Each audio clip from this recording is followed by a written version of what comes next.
saviour was needed. But when one arrived, he seemed a most unlikely hero. What happened in '94 happened, shall we say, in a very expensive way, because by that time they'd gone further down the road into almost oblivion.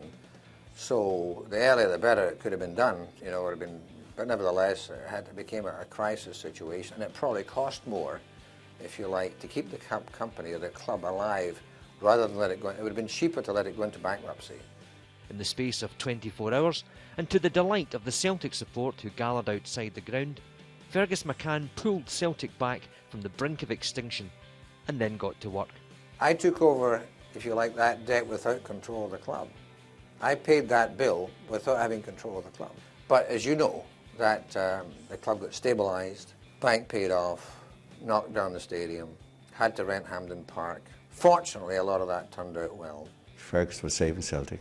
Fergus went in there, as I would say, as a neutral, looked at it and wanted to do the best for Celtic and its fans. To meet the funding for these ambitious projects, Fergus not only invested his own money, but orchestrated one of the most successful share issues in football history, resulting in a multi-million-pound working capital. I couldn't do this entirely by myself. I went and said, here's my plan. I put up this, you put up that. This is what we're going to do.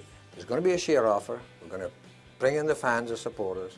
I would not take any more than I had to in terms of 50%. And I would guarantee that I would leave in 5 years, and I would offer my shares to the other shareholders with a first refusal. That was always the plan.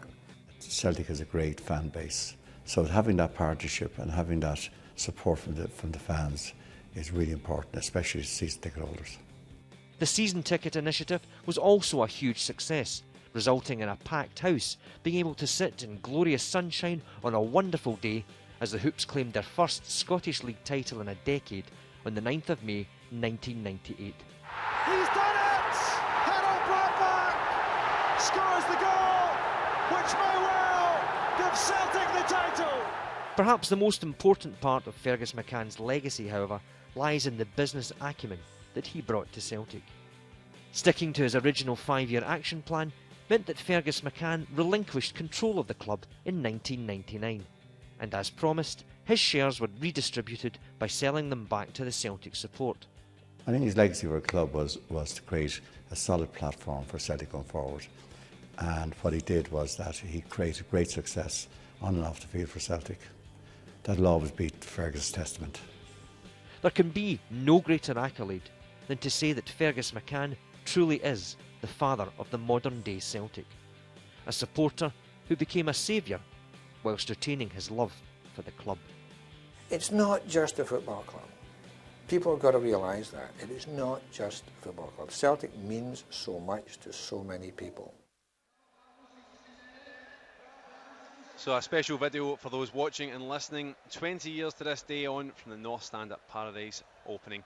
But we are back here in Baku as you rejoin us here at half-time. The Celtic substitutes out for a quick warm-up, but we want to hear what you think of the first 45 minutes. Get in touch via comments at celticfc.com or alternatively go on